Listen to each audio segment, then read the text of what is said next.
একদিন এই পৃথিবী থেকে মুছে যাবে ইসলামের নাম। কোরআনের অক্ষর থাকবে কিন্তু মানুষ তাতে আমল করবে না, এমনকি খুঁজে পাওয়া যাবে না কোনো ইমানদার ব্যক্তির নামও। ঠিক এই সময় এক ব্যক্তির হাতে ধ্বংস হবে পবিত্র কাবা ঘর, যাকে বাধা দেওয়ার মতো কোনো ইমানদার ব্যক্তিও থাকবে না। শেষ জামানার সেই ভয়াল মুহূর্তের চিত্র তুলে ধরেছেন আরিফ হাসান।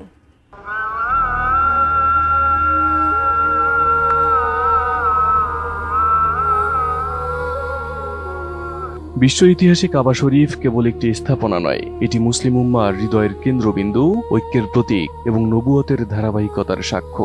প্রতি বছর কোটি কোটি মুসলমান এই ঘর ঘিরে তাওয়াফ করে, নামাজে মুখ ফিরিয়ে নেয় এর দিকে। অথচ মহানবী হযরত মুহাম্মদ সাল্লাল্লাহু আলাইহি ওয়াসাল্লাম ভবিষ্যৎবাণী করে গেছেন, এক সময় আসবে যখন এই পবিত্র ঘর ধ্বংস হয়ে যাবে, আর সেই সময়ই হবে কিয়ামতের ভয়াবহ পূর্ব লক্ষণগুলোর একটি।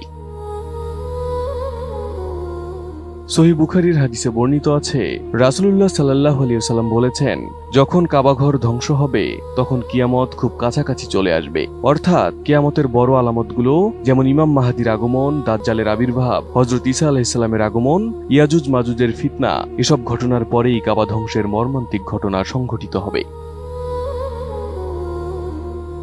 এ সময় ধর্ম থাকবে কেবল নামমাত্র। নবী সাল্লাল্লাহু আলাইহি সাল্লাম ভয়াল সেই সময়ের চিত্র তুলে ধরে বলেছেন, তখন ইসলাম থাকবে কেবল নামেই, কোরআনের অক্ষর থাকবে কিন্তু মানুষ তাতে আমল করবে না। আরেকটি হাদিসে তিনি বলেন, এক রাতে হঠাৎ কোরআন পৃথিবী থেকে উঠিয়ে নেওয়া হবে, তখন কোনো আয়াত মানুষের মুখে কিংবা কিতাবে অবশিষ্ট থাকবে না।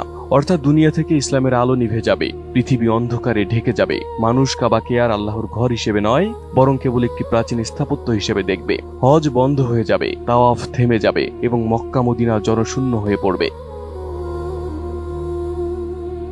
রাসূলুল্লাহ সাল্লাল্লাহু আলাইহি ওয়াসাল্লাম বলেছেন, মদিনা তার অধিবাসীদের মধ্যে থাকা মন্দ লোকদের বের করে দেবে, আর সেখানে থাকবে শুধু পশু পাখি।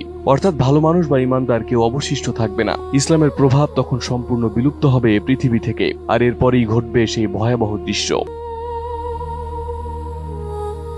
আরএফএল অডিটর, বাঁকা হয় না, ফাঁকা হয় না, আর ভাঙা এক কথায় অসম্ভব। হাদিসে এসেছে, একজন আবিসিনিয়ান অর্থাৎ ইথিওপীয় ব্যক্তির হাতে ধ্বংস হবে কাবাঘর, যার নাম হবে জুসুইয়া কাতাইন।